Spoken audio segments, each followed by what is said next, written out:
Hello everyone, my name is Jocelyn Gordon and today I will be presenting on the country that I chose at the beginning of the semester for LAS 2001, Peru.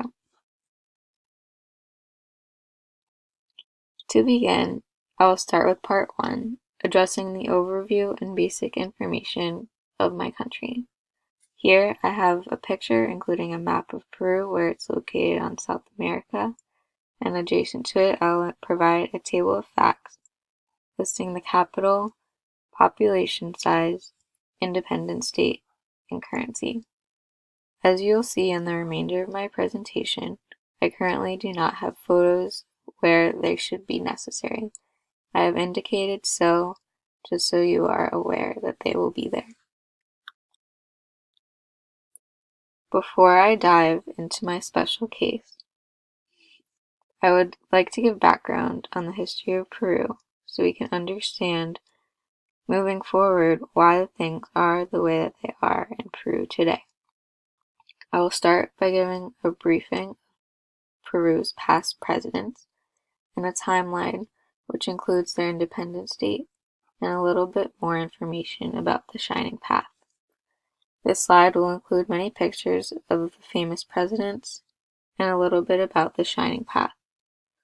I chose to incorporate the Shining Path in my presentation because this is something that most people don't understand about Peru. Who are they? What is it? And I think it's something necessary that I would like to provide about my case.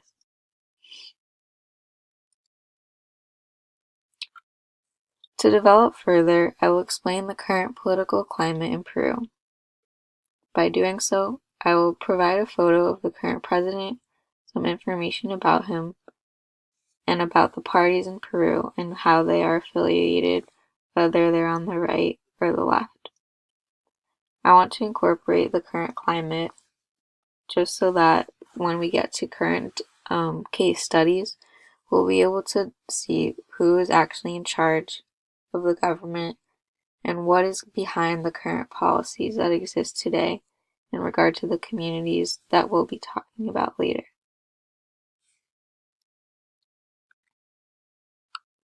Additionally, in my part 1, I'd like to provide something about the diversity in Peru, something that has become the most essential and vital part of my presentation. The diversity of Peru in regard to their indigenous communities is something that I hold very dear to my presentation. Everybody knows about the Quechua community and language, but there are 50 plus indigenous communities, plus a very, very historical presence of the Japanese community in this country. On this slide, I would like to incorporate either a pie chart or a graph that represents the racial and ethnic makeup of Peru with photos of the different groups representing different people.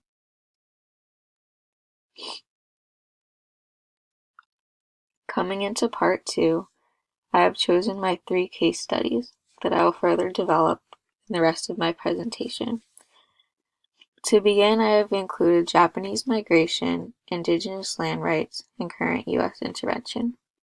I began to choose Japanese migration as my first case study because we recently have talked about the history of Peru and that in the last slide there is a lot of cultural diversity in this country.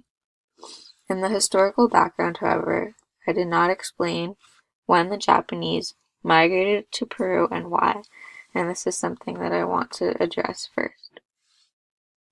Towards the end, I will end with the U.S. intervention as we begin to explain how Peru stands in a global place and how it has globalized today.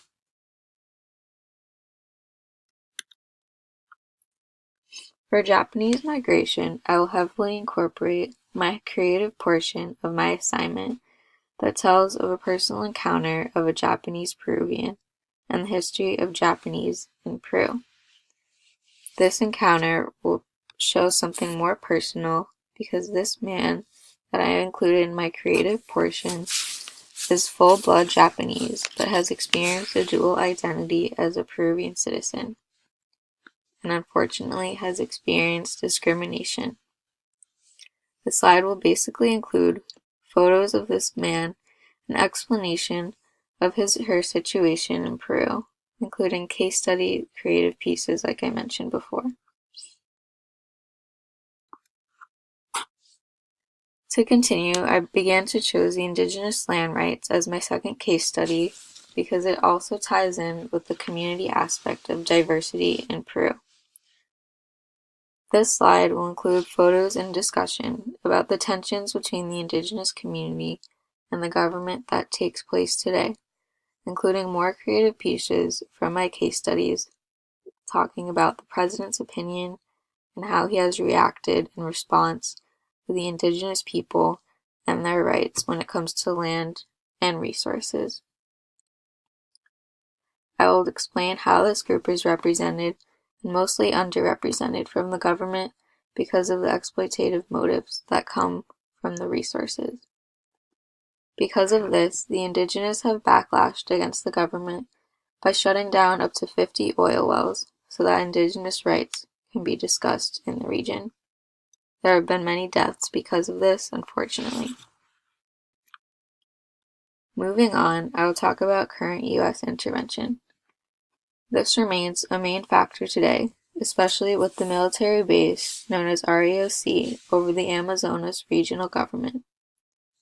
I will add photos in my creative portions of the leaders of the marches against this practice and the response of the regional government.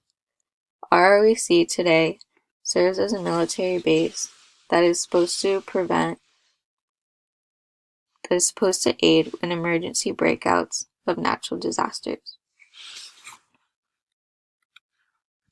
Part 3 will be my reflection of my case study country Peru and how it has affected my understanding of the course in Latin America as a whole. Throughout this course and the case study assignments, I have deepened my knowledge beneath the surface level because I have learned about the people themselves and their place in society in relation to the government. I will begin this reflection by talking about my biggest gain, which was learning about the diversity of people in this country besides just the population size. The mistreatment is something that the indigenous communities face in other nations in Latin America as well, which is something that people like the Quechua have in common with other nations due to racial and ethnic discrimination. The slide will also include photos of these examples. Additionally, the future impact of oil and mining will have to do a lot with what the country has in store.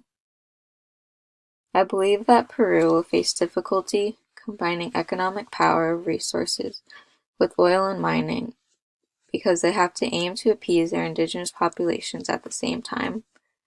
In this slide, I will include more facts from the Module 14 article about Peru's stake in the future. To end it off, Peru's world impact. What is Peru's contribution and representation at a global scale, and how is it an inspiration in some ways and others not so much?